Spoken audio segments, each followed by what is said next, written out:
Di pagi yang cerah ini, insya Allah kita akan membahas mengenai topik permajaan sawit rakyat dengan pokok bahasan memanfaatkan permajaan kelapa sawit untuk kesejahteraan petani. Seperti yang sudah kami ketahui mengenai permajaan sawit rakyat, bahwa sudah ada program dari pemerintah yang dicanangkan untuk para petani, khususnya petani sawit. Mungkin salah satunya adalah ada dari program pemerintah dengan dana bantuan sebesar 30 juta rupiah per hektar ya Pak? Ya, oke. Dan hingga saat ini menurut informasi yang kami dapatkan sudah ada lebih dari 500 triliun rupiah yang dialokasikan pemerintah untuk program ini. Lalu pertanyaannya nih Pak, apakah program ini sudah bisa efektif sehingga para petani bisa merasakan manfaat dari program ini Pak? Bisa sedikit Bapak jelaskan mengenai program ini Pak?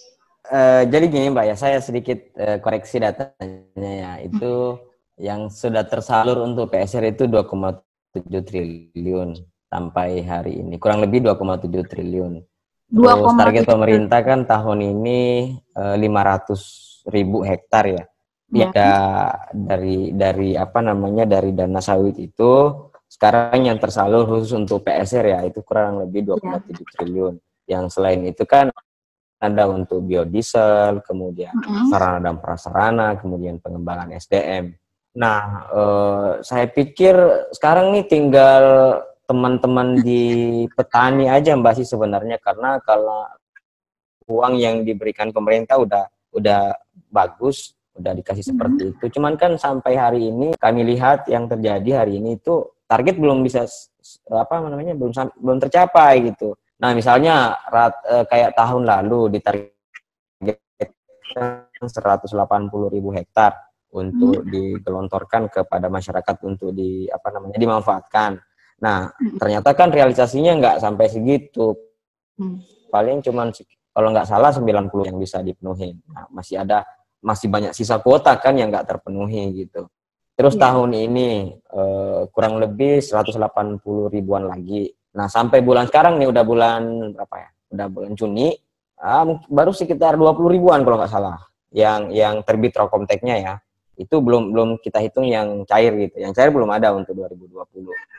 Nah, saya pikir sih sebenarnya dari pemerintah, dari pihak pemerintah dalam hal ini Kementerian Pertanian, Kementerian Keuangan, BPDP, dan Kementerian Ekonomi udah bagus sekali. Cuman lalu Pak, sosialisasinya belum terlalu masif atau seperti apa gitu. Belum terlalu masif. Ada beberapa sih kendala Mbak. Yang pertama saya lihat sih sosialisasi yang mungkin belum terlalu masif sampai ke lapisan bawah. Kemudian paling sampai sekedar di dinas aja kan. Nah, pergerakan dinas ini yang notabene ada di daerah mungkin juga belum terlalu maksimal, sehingga informasi petani mengenai permajaan ini masih nggak holistik gitu, nggak paripurna gitu, sepotong-sepotong. Jadi menimbulkan banyak pertimbangan. Nah, seperti itu sih sebenarnya Mbak, kalau sementara ya yang saya lihat. Tinggal bagaimana, nah orang-orang seperti kami nih yang udah merasakan, nah itu mencoba menularkan kepada teman-teman lain yang ada di beberapa tempat khususnya di sekitar kami untuk membantu memberikan penjelasan bahwa ada program seperti ini, caranya seperti ini, dan ini sangat bermanfaat sekali buat masyarakat. Begitu Mbak. Iya. Sementara Jadi yang sudah dikatakan Bapak tadi juga, lalu di lapangan menurut informasi yang kami peroleh juga masih belum seluruh petani yang memanfaatkan program ini Pak. Mungkin bagaimana menurut Bapak dan mengapa bisa demikian? Kalau saya lihat sih Mbak ya, kondisi di daerah saya khususnya, saya nggak tahu di tempat yang lain lah. Yang pertama sosialisasi itu masih sangat kurang gitu, belum kampanyenya itu belum terlalu masif gitu kalau di daerah kami khususnya. Yang pertama itu, kemudian otomatis kan petani nggak tahu tuh bahwa ada seperti ini. Nah, makanya salah satu caranya mungkin ya harus sifatnya kolaboratif. jadi dari stakeholder yang terkait harus melihat ini sebagai apa ya, sebuah apa istilahnya Mbak, itu istilahnya harus digotong royongin kayak gitu. Karena istilahnya efeknya ini kan kita lihat sendiri kan, ekspor CPO ini kan sebagai salah satu andalan untuk peningkatan ekspor kita, istilahnya untuk penambah devisa kita gitu. Sedangkan di lapangan ini saya lihat yang terkait langsung dengan PSR itu belum terlalu masif informasinya. Artinya sosialisasinya itu kurang ini loh, kurang greget tuh. Sehingga hanya beberapa kelompok-kelompok tani yang bisa dapat akses informasi itu. Artinya mungkin kelompok tani yang cenderung dekat dengan apa namanya di perkotaan, yang maksudnya yang agak dekat ke pusat pemerintahan kayak gitu. Nah, di tempat-tempat yang apa, padahal kan kita tahu sawit ini kan cakupan luasannya kan lumayan luas gitu. Nah, itu kendalanya saya lihat. Terus yang kedua, kemampuan petani untuk apa namanya dalam hal, kan persyaratannya ada beberapa persyaratan tuh. Nah, dalam hal, sedangkan ini kan untuk percepatan kan harus by teknologi, Mbak. Kalau misalnya semua serba manual pasti lambat. Nah, pengetahuan petani tentang akses teknologi itu kan masih sangat kurang, sehingga dibutuhkan semacam pendamping seharusnya yang lebih banyak gitu, yang utamanya dari generasi milenial kan harusnya dimanfaatin kayak gitu, sehingga betul-betul informasi itu masif dan petani, karena sudah apa namanya kayak di tempat kami itu luasannya masih sangat luas yang harusnya diremajakan, tapi karena informasinya kurang masif, kemudian apa namanya informasi sih pada intinya sih informasi sih Mbak, saya lihat ya. Pak. Dari program ini yang sudah dicanangkan oleh pemerintah, pastinya ada sosialisasi ke pembina petani sawit ya Pak? Ya. Lalu gimana nih Pak actionnya dari pembina kelapa sawit itu sendiri agar petani bisa memperoleh manfaat dari program ini Pak? Oh ya, jadi caranya harusnya ya. Iya. Itu kan ada pendampingnya yang dibentuk oleh misalnya kayak semacam dinas ya, dinas provinsi, dinas kabupaten, itu ada pendamping. Tapi kan apa namanya kuantitas pendamping ini atau jumlah pendamping ini kan terbatas Mbak ya. Enggak SDM ya Pak ya, SDM untuk SDM-nya ya benar SDM-nya terbatas. Kemudian saya nggak tahu lah istilahnya internalnya seperti apa di dinas itu, karena ada anggarannya, mungkin anggarannya juga terbatas, sehingga maksimalisasi untuk betul-betul. Sedangkan ini petani kan bukan di kantoran Mbak, yang bukan ada di rumah, mereka kan di kebun nih, yang apa namanya soliter gitu kan, nggak berkoloni begitu kan, maksudnya nggak terlalu paham kondisi lapangannya seperti apa, kondisiologinya seperti mana, kan ada gap tuh antara pendamping dengan petaninya. Nah, menurut saya sih alangkah idealnya ketika misalnya kayak dinas perkebunan itu merekrut benar-benar pendamping yang betul-betul lahir dari petani gitu loh, yang tahu karakteristik petani di situ, kemudian nguasain lapangannya. Karena ya maaf saja Mbak ya, kayak misalnya di tempat kami kan petaninya banyak yang belum terlalu ngerti. Nanti kan harusnya orang-orang lokal nih yang diberdayakan. Artinya pendampingnya benar-benar yang lahir dari situ gitu loh, bukan nggak asal comot dari sana dari sini cuman karena dia sarjana pertanian misalnya, kayak seperti itu kan. Itu kayaknya mungkin beberapa koreksi yang mudah-mudahan Gamal Institute bisa menjadi corong lah. Untuk insya Allah Pak. Lalu nih ada pertanyaan yang terlintas nih di pikiran saya. Siap. Dari program ini untuk sosialisasi dari pemerintah itu gimana sih Pak untuk sampai ke petani? Apakah langsung ke petaninya atau melalui pembina petani sawit itu sendiri? Jadi kan pastinya gini, Mbak, itu ini syarat-syaratnya juga gitu Pak.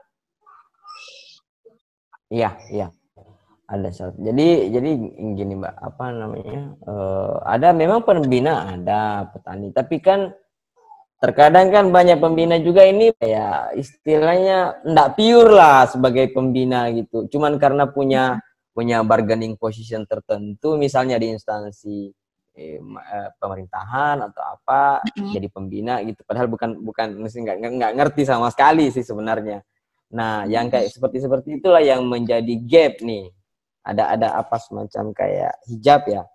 Ya akhirnya komunikasi antara petani dengan apa yang seharusnya mereka tahu tentang PSR ini tuh bias jadinya kan, sehingga petani ini paling nanti kita bayar lagi, misalnya dibantu, masa sih hibah, artinya kan gini lah Mbak, artinya mohon maaf ya, kita ngobrol ini aja, maksudnya saya nonjol belak-belakan aja. Nah, di sebelum PSR ini kan ya beberapa bantuan itu kan sering hadir ya di sana, baik berupa sumbernya dari APBD atau APBN misalnya. Itu kan jalurnya sedikit ada traumatik juga. Kadang bahasanya dibantu, tapi embel-embelnya A sampai Z gitu. Ada embel-embelnya gitu, harus ya cashback lah tanda kutip kan seperti itu. Nah, begitu masuk PSR ini yang notabene-nya saya bisa pastikan di program ini betul karena saya udah rasakan, artinya betul-betul clear, transparan sifatnya karena kita udah baik teknologi dan segala macam. Nah, paradigma masyarakat ini kan petani ini belum terlalu kayak percaya nggak percaya gitu. Masa sih pasti kayak dulu lagi deh. Ada bantuan kayak gini tapi pasti ujung-ujungnya ya mungkin dikaitkan ke proses politik lah atau politik daerah ya maksud saya. Macam-macam lah. Sehingga seperti itu. Nah, sebenarnya sih yang paling untuk merangsang untuk itu saya rasa memanfaatkan generasi muda lah, generasi milenial ini yang udah ngerti teknologi, yang masih punya fisik bagus, bisa ke lapangan tuh pakai motor trail misalnya. Jangan cuma diumumkan di kantor desa ada seperti ini. Orang sudah inilah Mbak, pegebut. Berarti ini ya Pak harus seperti kayak jemput bola gitu ya Pak. Maksudnya betul, jemput bola. Pendekatannya harus jemput bola petani. Harus jemput bola, oke. Biar program ini juga mungkin lebih efektif ya Pak, dan lebih mungkin efektif. Petani bisa memanfaatkan lebih bisa merasakan manfaatnya gitu. Benar sekali. Pak, dari dana 30 juta per hektar yang tadi dikatakan ya. 30 juta per hektar. Itu apakah sudah cukup membantu para petani untuk peremajaan sawit di sana, Pak? Kalau mengandalkan di anggaran 30 juta itu saja, Mbak, itu belum masih belum cukup untuk istilahnya bisa merealisasikan kebun yang ideal ya. Makanya kan di regulasinya kan ditegaskan di situ bahwa petani pun harus mencari sumber pendanaan lain untuk menambah bantuan pemerintah itu. Apakah misalnya lewat KUR atau tabungan petani yang memang ada sebelumnya gitu. Karena memang itu belum cukup, Mbak. Cuman kalau kita istilahnya kalau kita tanya petani, ini sudah sangat membantu sekali dana 30 juta. Artinya dengan 30 juta ini petani udah yakin ini pasti jadi kebun kan? Udah bisa jadi kebun, nggak setengah lagi kan gitu, udah bisa numbang, minimal kan udah tertumbang, udah ada bibitnya, bisa tanam, soal pemeliharaan ke depan ya, artinya toh selama ini kan banyak yang petani kan berdiri sendiri juga gitu, nah apalagi dibantu seperti ini, udah sangat luar biasa lah Mbak, artinya petani sangat benar-benar terbantu, yang sudah merasakan ya benar-benar luar biasa lah, artinya mereka benar-benar merasa terbantu sekali. Kalau misalnya yang tadi Bapak katakan itu sebelum adanya ini kan ada kayak KUR itu kan kayak sifatnya pinjaman ya Pak? Iya benar. Beda kan sama namanya bantuan ini kan hibah nih hibah nggak ada pengembalian sama sekali ya kan, KUR kan ada. Nah cuman karena di belakang yang hibah ini kan gini loh Mbak, itu kejadian di petani ya. Itu kan selama ini kan banyak juga tuh program-program masuk, misalnya atas nama apa, bukan PSR ya, yang sifatnya judulnya itu bantuan, tapi kan embel-embel di belakangnya banyak. Nah, masih banyak petani-petani yang paling nganggap kayak gitu lagi, nggak usah lah, kita nggak usah daftar lah, lebih baik kita pinjam di bank aja, clear, nggak ada urusan dan segala macam. Belum lagi misalnya ditandatangi polisi lah, didatangi inilah, ditanya-tanya kan itu. Mereka nggak mau dengan embel-embelnya itu maksudnya gimana tuh Pak? Dengan misalnya artinya yang selama ini ya, ini kan hasil kajian saya juga di lapangan. Misalnya nih ada program nih bantuan, misalnya apalah bantuan apa gitu. Itu kan beberapa ini ada kayak semacam ini, bukan makan siang gratis gitu loh. Iya. Yuk saya kasih ini, tapi catatannya ini ya, harus itu ya. Oh, ada syarat tertentu gitu, ada ketentuan dan syaratnya yang istilahnya bukan diregulasi gitu, tapi kepentingan pribadi. Iya. Padahal pemerintah dengan memberikan dana sebesar itu tidak memberikan syarat apapun sebenarnya. Nggak ada sama sekali seperti itu. Nah, berarti mungkin masuk PSR ini, padahal kan PSR ini boleh dikata clear lah. Kalau saya rasakan nih, petani kami rasakan, saya juga merasakan bahwa nggak seperti bantuan-bantuan lain selama ini. Tapi kan merubah paradigma masyarakat itu kan nggak semudah membolak. Iya, mungkin jadi ada trauma ya Pak. Trauma kayak gitu.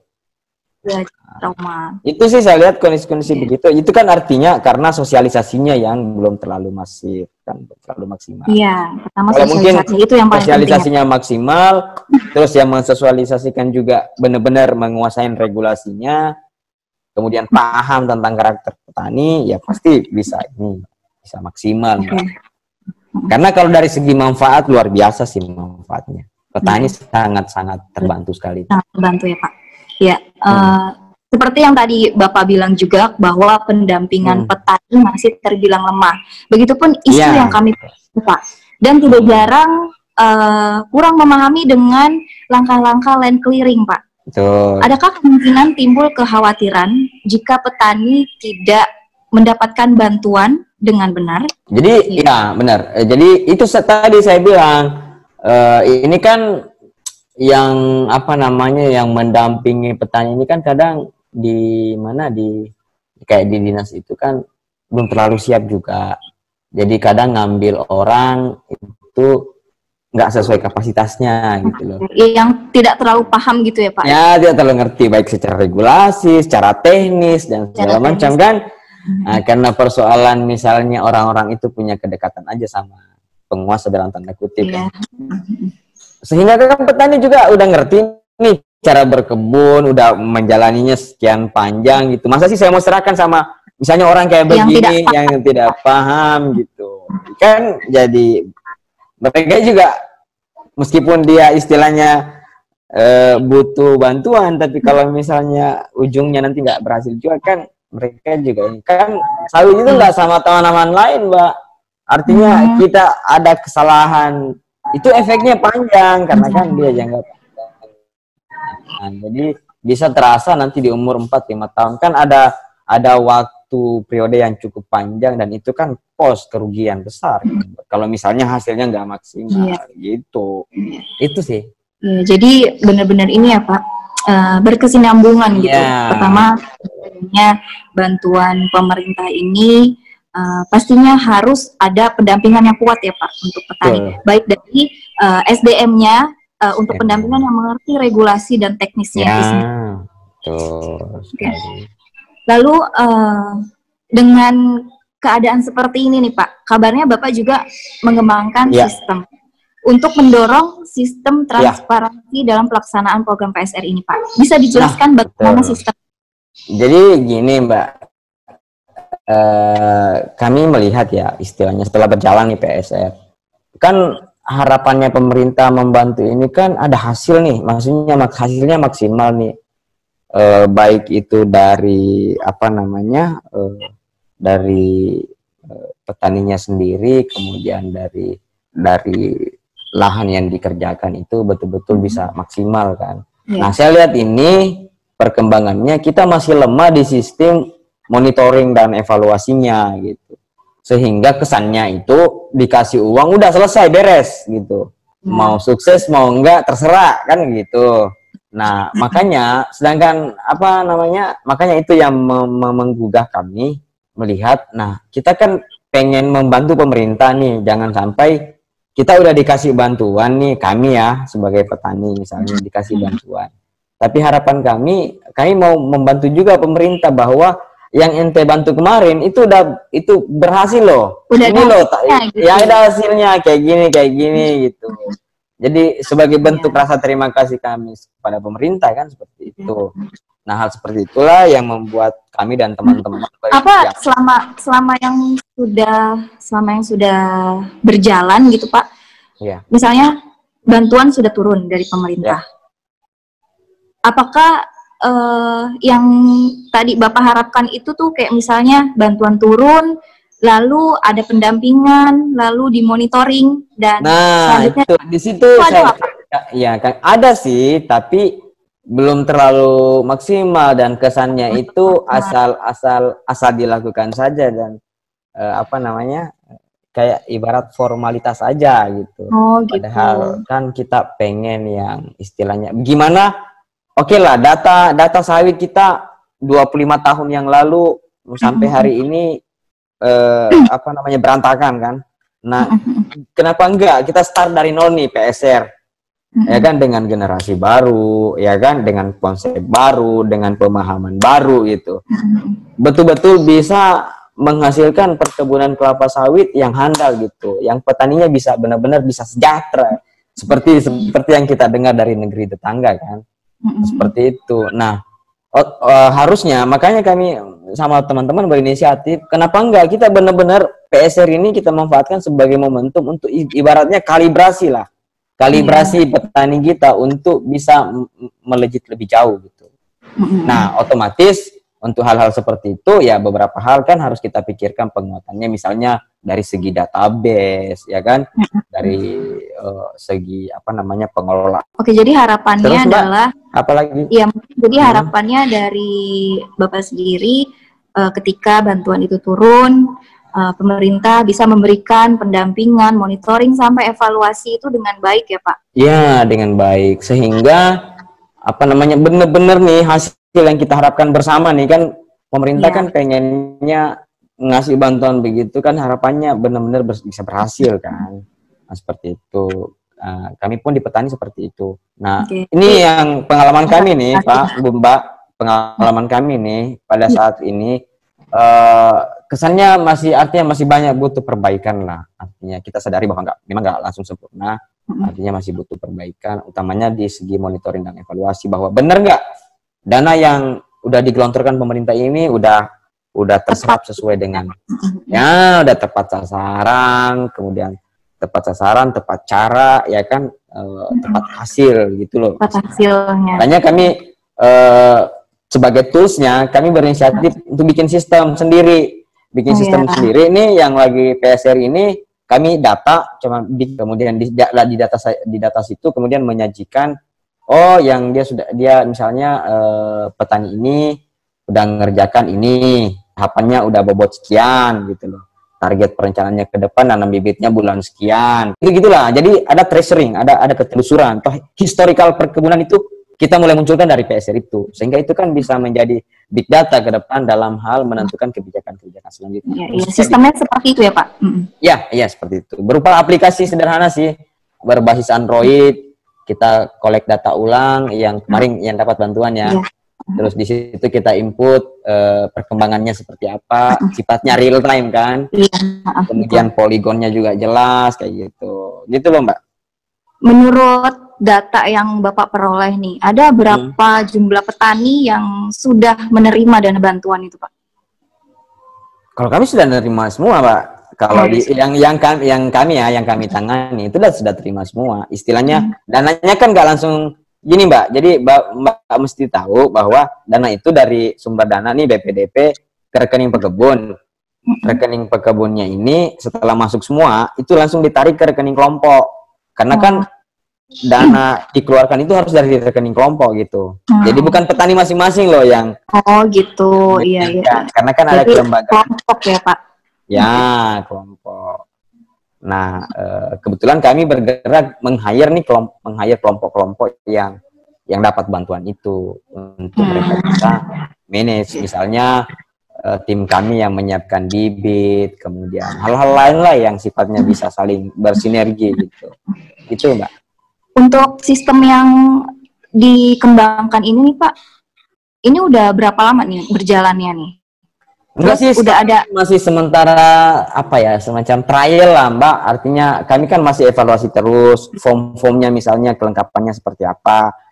Sehingga kira-kira gini Mbak, kami ngambil data ini, targetnya kami ada data PS ada data awal PSR, istilahnya database awalnya, kemudian terus dia mengurus ISPO ke depan juga lebih enak gitu, karena datanya udah ada. Jadi sekali nyelam 10 pulau terlampaui kan gitu. Sekali menaik 10 pulau ya.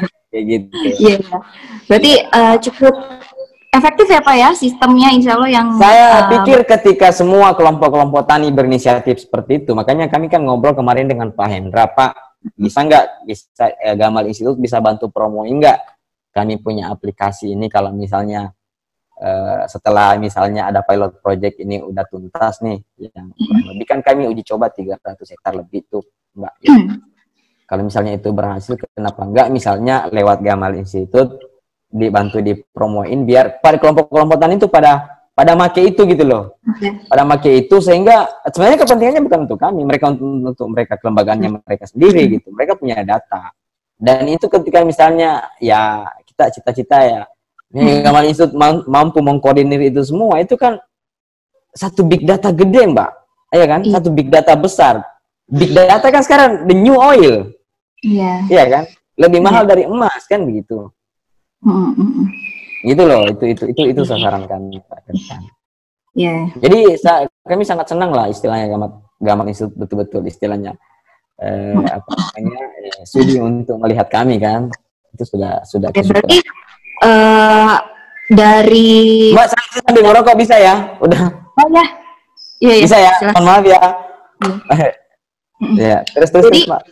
Berarti dari sistem ini nih Pak, sudah ada aplikasi yang digunakan. Udah ada. Ya, aplikasi yang digunakan. Berarti teknisnya dari aplikasi itu aja ya Pak, para petani untuk. Jadi gini Mbak. Teknisnya ya saya jelaskan sedikit. Jadi setiap kelompok yang dapat PSR ini, kelompok tani ya, kelembagaannya, kami buatkan website. Di situ kan memuat tentang informasi kelembagaannya dia, ya kan, visi misi dan segala macam, profilnya lah, profil koperasi. Nah, di salah satu istilahnya, ikon di koperasi itu ada open data, namanya open data. Nah, jadi kami menggunakan dua tools, satu toolsnya pakai Android aplikasi, satu website. Karena kan data-data yang diambil lewat Androidnya petani-petani ini kan masuk website. Sehingga kelihatan tuh. Jadi siapapun bisa buka gitu. Misalnya, yang penting diakses koperasi. Contohnya nih, kayak koperasi saya misalnya, koperasi Syariah BMT Bukit Harapan, saya buka open data. Oh, petani-petaninya sekian orang.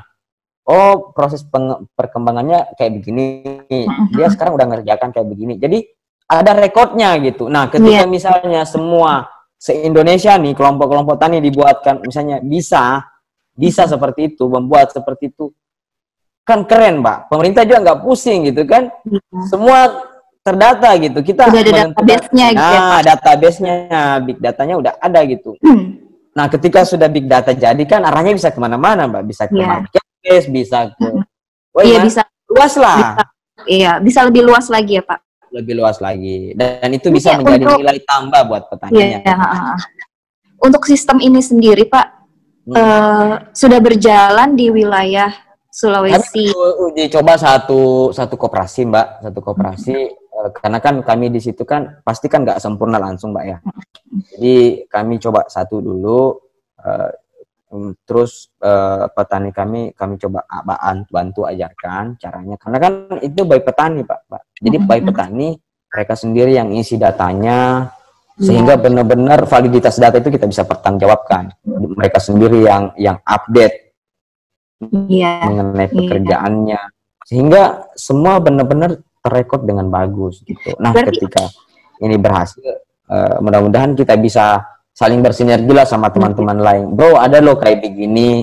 Ente kalau mau benar, maksudnya mau bagus nih, coba deh kayak track record kan sudah ada. Kita juga enggak ya kita juga kan enggak istilahnya enggak gratis juga kan, mempermudah lah.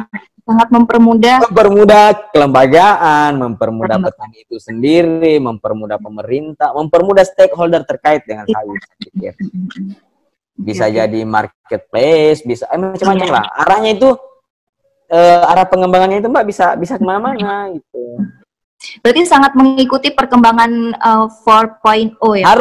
Harus Mbak. Karena begini Mbak, kalau artinya kita sekarang nih nggak berpikir ke sana, kita krisis pekebun petani sawit loh ke depan. Iya. Iya kan? Ibaratnya kan anak-anak petani ini kan pada enggan tuh kerja di perkebunan sawit. Ya, kecuali saya nggak gengsi lah Mbak. Maksudnya banyak teman-teman saya kan gengsi gitu kan. Nah, saya pikir dengan kita memberikan sebuah sentuhan digital di dunia perkebunan, itu kan bisa merangsang anak-anak muda juga. Oh, ternyata keren loh bro berkebun sawit. Ternyata bisa seperti ini loh. Ngapain kita misalnya mengikuti teknologi juga. Mengikuti teknologi, ternyata kita misalnya cukup buy Android saja, menginformasikan saya mau panen nih. Terus masuk alert ke buru tani. Oh, tetangga ini di sana nih titik koordinatnya mau panen nih. Saya panenkan gitu. Sudah panen ada laporan segala macam. Kayak gitulah modelnya. Bagaimana membawa konsep Gojek ke petani sawit itu aja lah. Pak, ini kan sistemnya tuh sangat menarik sekali ya Pak. Sangat menarik sekali menurut Pak. Sekali nih Pak, kalau misalnya tidak sampai ke lembaga yang terkait. Misalnya ada usaha sendiri nggak sih dari Bapak nih yang selaku yang mengembangkan sistem ini untuk menyampaikan ke lembaga yang terkait gitu, agar sistem ini tuh bisa berjalan secara kami dan lebih luas lagi. Kami belum pede Mbak, belum pede karena kami belum pede, tapi maksudnya kami belum pede, kami coba uji dulu nih. Setelah hasilnya berhasil kan, misalnya udah jadi nih barangnya, tampilan yang ini, baru kami rencananya mungkin ya lewat Pak Hendra, lewat Gamal Institute, atau lewat siapa gitu yang bisa bantu kami untuk lagian kan ini teknologinya murah, bisa didapat di mana saja, cuma mudah kita punya konsepnya aja gitu. Gitu ya Pak. Semua petani bisa istilahnya gratisan juga kan gitu kayak gitu. Nah, tinggal Gamal Institute nih yang rangkum semua tuh big data gede itu buat jadi sesuatu. Kita punya konsepnya lah, Mbak. Ya semoga kedepannya ya mungkin jangan lama-lama lah, beberapa bulan ke depan gitu sudah bisa sudah bisa perkembangannya, lalu bisa diajukan lembaga gitu ya Pak. Gamal Institute bisa bantu Mbak ya, bisa bantu promoin ya. Bisa bantu promosikan kan. Artinya gini Mbak, kami cuma mau sharing pengetahuan aja, maksudnya bukan bilang berniat mau menjual produknya, enggak. Karena itu saya pikir teknologinya udah tersedia gitu dan cuman kan orang taunya bisa digunakan untuk hanya untuk melihat lokasi saja. Padahal sebenarnya beberapa aplikasi ini itu kan outputnya bisa sesuai dengan keinginan kita, apa yang kita mau gitu. Seperti itu sih Mbak. Itu aplikasinya apa Pak namanya? Jadi biar teman-teman juga di pemerintahan juga nggak pusing kan. Iya. Dia pakai website ya, websitenya kan atas nama koperasi itu sendiri. Terus kemudian nanti saya bisa share lah linknya. Kalau nggak salah namanya OCD Mbak. Bisa disebutkan aplikasi dan websitenya, siapa tahu ada. Ya, sama tutorialnya juga bisa. Tutorialnya juga bisa. Yang sementara kami buat tutorialnya. Artinya gimana cara nginputnya segala macam. Nah nanti hasilnya itu kan dia lari ke web gitu. Nah, ini anggota-anggota dia mau lihat bisa ditampilkan secara infografik lewat kayak gitu-gitulah. Jadi jadi dia bisa betul-betul mungkin ada informasi-informasi yang bisa masuk ke dalam website itu ya Pak.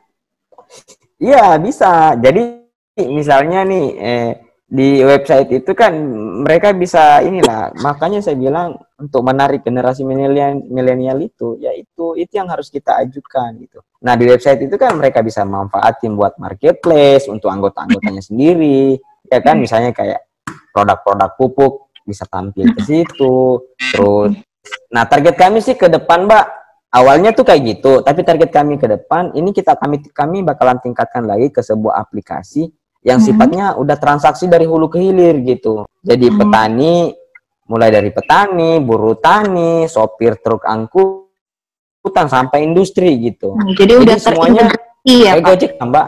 Intinya kayak Gojek gitu. Jadi udah terintegrasi semuanya. Udah banyak terintegrasi gitu. Nah, tadinya ya tadi betul sekali. Dan misalnya tadinya petani terima harga buah sawitnya 2 minggu sekali. Nah, dengan menggunakan aplikasi dia habis timbang langsung terbayar gitu dengan sistem yang ada gitu kan, seperti itu. Sehingga peningkatan produktivitas bisa lebih dimaksimalkan. Contohnya nih begini nih, saya gambarkan ya. Saya gambarkan benang kusut yang ada. Kenapa sih seolah-olah cuma industri yang untung, petaninya nggak pernah untung? Gini loh benang kusutnya, Mbak.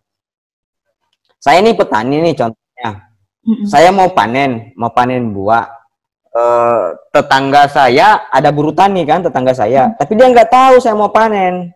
Sehingga dia nyari ke tempat yang lain yang jauh gitu. Otomatis kan saya nunggu nih.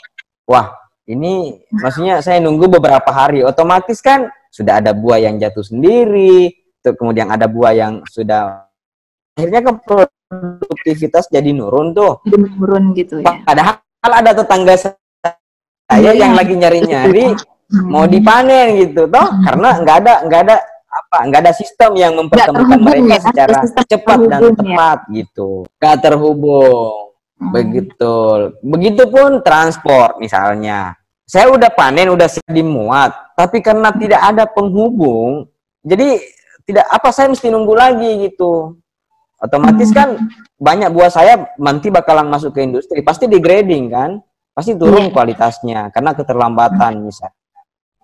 Itu mempengaruhi juga keterlambatan transportasi. Ya, mempengaruhi. Otomatis kan kualitas buah jadi turun, Mbak, kan? Kalau misalnya tidak sesuai timingnya, kan? Nah, begitu juga truk ini masuk ke industri. Ternyata industri sana lagi kosong, nggak antriannya kurang panjang tuh. Dia masuk ke industri yang orang antrinya masih banyak gitu. Padahal ada yang kosong di sana gitu. Itu kan nggak ada yang mempertemukan mereka bahwa ada industri kosong di sana sehingga bisa lebih cepat bongkarnya segala macam. Nah, faktor-faktor seperti itu semua. Nah, ketika ada sistem yang mampu memformulasikan dan mensinergikan, menginterkoneksitaskan semua stakeholder ini, maka ini kan disparitas harga ya, kesenjangan harga dari petani ke pabrik kan tinggi, Mbak. Anggaplah misalnya nih kejadian di tempat kami ya. Misalnya di pabrik udah 1.200. Di petani coba tebak berapa kira-kira harganya? Bisa sampai 1.000 mungkin? Itu ketinggian, Mbak, bisa sampai 600 perak. Masih cuma 50%-nya doang. Coba, kasihan kan? Yang seharusnya dinikmatin petani, tapi kita asal kasihan aja karena memang jadi petani lagi yang buntung gitu ya. Petani lagi yang buntung gitu. Kan begitu, karena memang ada melahirkan banyak kos nih mata rantai yang panjang ini. Itulah kami berinisiatif untuk mengembangkan aplikasi itu. Kan untuk menghadirkan aplikasi sistem seperti itu kan harus big data yang ada dulu. Kan gitu. Gitu loh, Mbak, sasarannya ke depan. Perlu berarti ya dengan sistem ini perlu ini juga ya, perlu dukungan dari lembaga terkait ya untuk mengembangkan sistem ini sendiri. Karena sistem ini tuh sangat berpotensi banget, Pak. Jadi dari membantu teknis di lapangan, membantu track record dari para petani itu sendiri, yang dan juga untuk bikinnya. Dan satu lagi, insurance dengan bank. Bank kan banyak petani nih, Mbak, yang administrasinya berantakan lah. Artinya ketika misalnya di sistem dia bisa telusurin tuh rekodnya, kayak rating lah ibaratnya kalau kita kayak Grab. Oh, ini ratingnya rating tinggi nih petani ini nih. Kan nggak perlu jaminan si banknya. Dia bisa kasih bantuan, dia bisa langsung kasih. Udah ada ulasannya tersendiri gitu. Nah itu dan keuangannya berputar di bank gitu. Artinya kan sistem pasti perbankan pengen pasti perbankan mau, siapapun mau gitu. OVO mau, Gojek, GoPay pasti mau gitu. Pokoknya sistem cashless ya Pak ya. Jadi Bisa petani punya bargaining, ya betul. Jadi petani punya bargaining position yang besar di mata mitra-mitranya gitu. Belum insurance, belum marketplace, besar lah Mbak.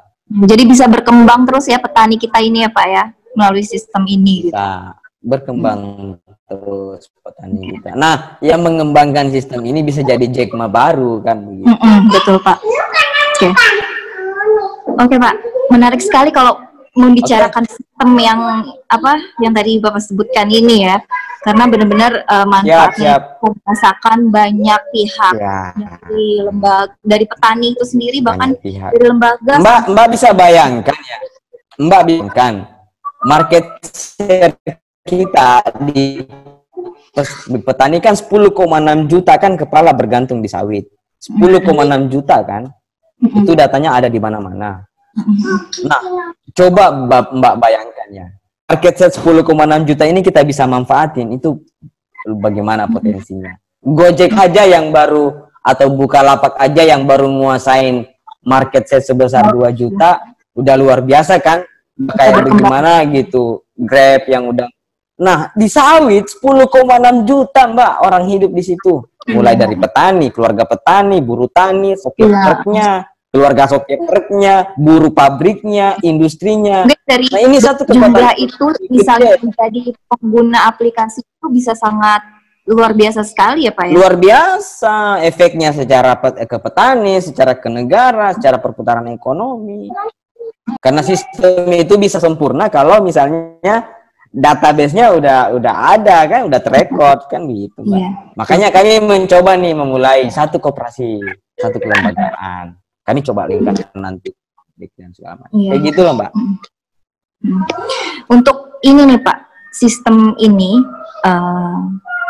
selain Bapak kerjakan secara mandiri bersama kelompok gitu, ada pastinya ada harapan kan, ada harapan, ada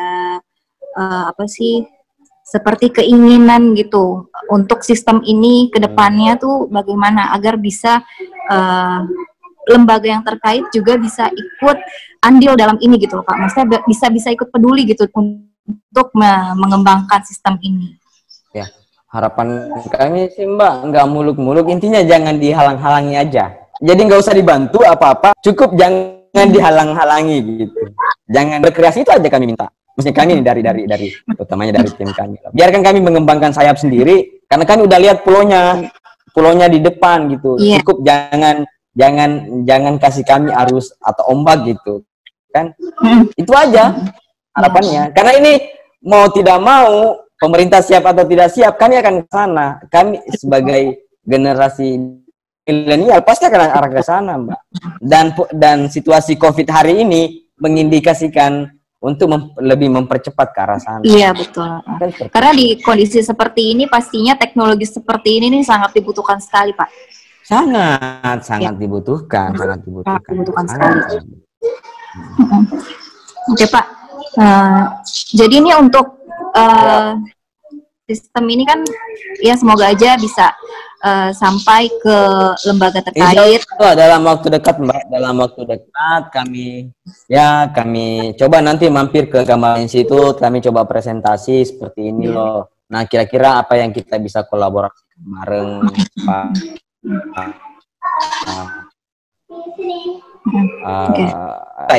Tadi ya potensi ekonominya nih, saya kasih gambaran dikit. Harga antara pabrik dan petani, anggaplah kondisi yang terjadi hari ini. Di pabrik 1.200, di petani 600 perak. Kan ada loss 600 perak yang dibagi-bagi. 50% ya, Pak. Buruh kemana segala macam. 50%. Nah, ketika sistem ini kita cukup dari 1.200 itu kita kasih karena hanya dengan modal 200 perak kita udah bisa mengcombine semua alur ini dari petani sampai pabrik. Artinya kita sistem ini cukup ngambil 200 perak, petani udah dapat 1.000. Udah naik berapa persen tuh? Iya, dibandingkan tadi dengan 50%. Sedangkan di kita dibandingkan tadi. Nah, otomatis ada ketambahan 400 perak buat petani per kilo kan, berapa gede, Mbak? Kali berapa ribu ton setiap hari. Iya. Iya kan? 400 rupiah rata-rata satu hari kan. Di sana di tempat kami ada kurang lebih berapa, 6 pabrik kalau nggak salah. 6 pabrik dengan rata-rata kapasitas 1000 ton per hari. Kalau 400 perak per hari loh ya. Iya, per hari. Ada berapa dampak efek hal yang kembali ke petani berapa? Iya. Gitu. Coba hitung. 400 rupiah kali 1 juta ton kan 400 juta tuh. 1000 ton kan 1 juta kilo kali 400 kan 400 juta. Yang potensi uang yang harusnya menguap jadi tidak menguap gitu. Ada 400 juta setiap per hari. Per hari. Nah, kami di sistem ini misalnya ngambil 200 perak saja kan lumayan, Mbak. 200 juta setiap hari bisa dapat. Per hari loh, per pabrik loh. Iya. Oke, baik Pak. Beralih dari bisa saling menguntungkan kan. Ya, bisa seperti ya, pastinya itu ya Pak ya. Itulah istilahnya gambaran dasarnya kayak gitulah. Artinya seperti itu. Oke, Mbak. Baik Pak. Terus beralih dari sistem ini nih Pak. Kembali lagi ke program yang dari pemerintah tadi. Pasca mendapatkan program ini dan misalnya nih kebun sudah terbangun secara baik. Lalu apa nih menurut Bapak yang harus petani lakukan untuk melakukan tahapan selanjutnya untuk meningkatkan kesejahteraannya? Pasca pembangunan kebun ya? Ya, misalnya dari program pemerintah tadi, saya mendapatkan program ini dan misalnya kebun sudah terbangun. Gitu. Kalau misalnya jangka pendeknya sih supaya bagaimana petani bisa memaksimalkan produktivitas yang sementara berproses ini. Misalnya nih, enggak sekedar nanam sawit, ada tanaman selak, kan nggak langsung berbuah, Mbak. Nggak langsung produktif kan, nunggu waktu 3 tahun rata-rata. Ya istilahnya harapannya ya petani kayak kami ini ya dibantulah di proses tanaman selanya, misalnya dari program-program pemerintah yang lain. Misalnya benih jagung kah, atau benih apakah, kayak seperti itulah istilahnya untuk membantu di luar sawit transisi ya, ini.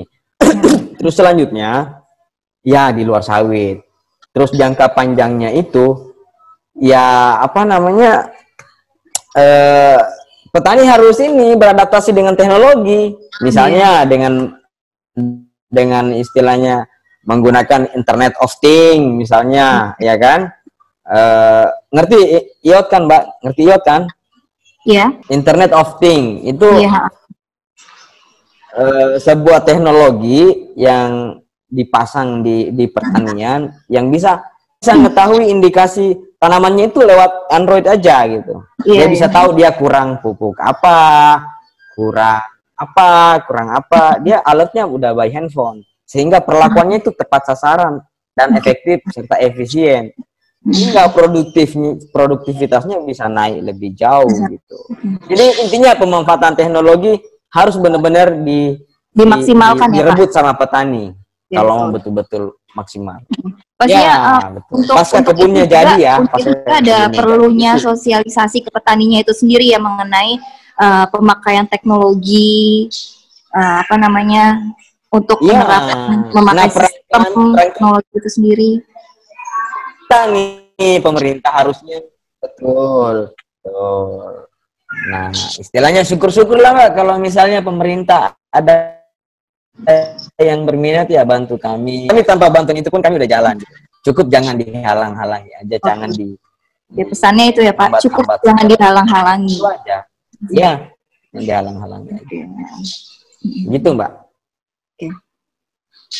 Ya mungkin dari pembinaan petani sawit dari Bapak sendiri adalah sudah cukup ini ya Pak, sudah cukup berjalan dengan baik dari adanya Alhamdulillah ya. Dari adanya juga pendampingan untuk petani gitu ya Pak ya. Ya. Dan ini sangat berpotensi untuk menarik generasi muda Mbak masuk ke perkebunan. Dari generasi fresh masuk ke perkebunan. Karena kalau kita berharap hari ini sama petani yang dulu, yang sementara di replanting nih sekarang nih, nggak dilanjutin sama anaknya, itu udah pasti anjlok ke depan. Iya, pastinya kan diperlukan generasi fresh gitu ya Pak, generasi yang fresh, pokoknya mengenai khususnya di bidang ini gitu Pak. Dari situ Bapak ngelihat nggak sih adanya potensi generasi generasi penerus di bidang ini? Ya, ada potensi Mbak. Tapi itu tadi catatannya, kita harus berani mengadaptasikan petani, artinya menerapkan teknologi ke pertanian. Karena hanya itu yang bisa merangsang anak muda masuk ke situ. Oke. Perlu berarti ya Pak ya untuk generasi milenial nih, untuk yang paham dengan bidang ini perlu untuk turun langsung gitu, untuk merasakan langsung bagaimana kondisi di lapangan seperti apa, teknisnya seperti apa. Gitu. Betul. Sehingga kan gini nih, ilmu generasi muda ini kan, milenial ini kan udah syarat nih kepalanya, udah penuh lah dengan konsep-konsep dan segala macam. Cuman kan dia belum menjadi sesuatu. Nah, harapannya kami begitu turun ke petani kan dia melihat problem nih, ada beberapa problem. Nah, dia lahir sebagai problem solver di situ. Nah, ketika dia lahir sebagai problem solver itu kan hal menarik buat anak muda. Hal menarik. Nah, itu bisa menimbulkan inovasi baru kan, ya Pak ya. Iya, benar sekali, benar sekali. Berarti perlunya ada juga nih Pak untuk apa sih namanya pembinaan petani ini supaya ada generasi yang peduli nih dengan petani sawit. Mestinya harus ada. Cuman satu kuncinya Mbak, cuman satu kuncinya Mbak, membawa generasi muda ke pertanian itu cuman satu kuncinya, bagaimana digital kebunan ini segera masuk ke petani-petani. Pemahaman Pak ya? Seperti konsep-konsep yang sangat kami lakukan. Iya, karena kami uji coba ya di lapangan. Ternyata yang mau terlibat untuk itu anak muda semua. Kami mau gabung. Maksudnya anak-anaknya itu terangsang gitu. Oh, gimana sih cara penggunaannya? Gimana sih? Akhirnya kan memunculkan rasa keingin-tahuan. Nah, cukup itu saja kan udah luar biasa, Mbak. Iya, betul sih Pak. Itu dari hal kecil aja tuh udah bisa memunculkan rasa ingin memakai sistem ini gitu ya Pak ya. Oke. Lalu nih Pak, mungkin pertanyaan karena terakhir. Kan rata-rata petani yang sekarang, yang hari ini kan nggak mungkin udah nggak nyampe otaknya ke situ kan. Iya. Nah, pastinya kan kita harapkan generasi zaman old gitu ya Pak ya. Iya, udah nggak ngerti lah. Iya. Juga itu dari generasi penerusnya. Mereka kan itu kan hanya memperhatikan tanahnya subur nggak, kayak gitu-gitu. Padahal itu pengetahuan ke depan ini teknologi informasi, sistem ya, aplikasi. Baik. Mungkin ini pertanyaan terakhir nih Pak, masih mengenai program dari pemerintah ini. Misalnya ada saat ini masih ada petani yang belum bisa memanfaatkan program ini nih Pak. Apa pesan Bapak untuk sahabat-sahabat petani? Sahabat petani sebenarnya bukan nggak mau ya, pengen sekali sebenarnya. Cuman informasi yang sampai ke mereka masih sepotong-sepotong, Mbak. Jadi himbauan saya buat teman-teman petani,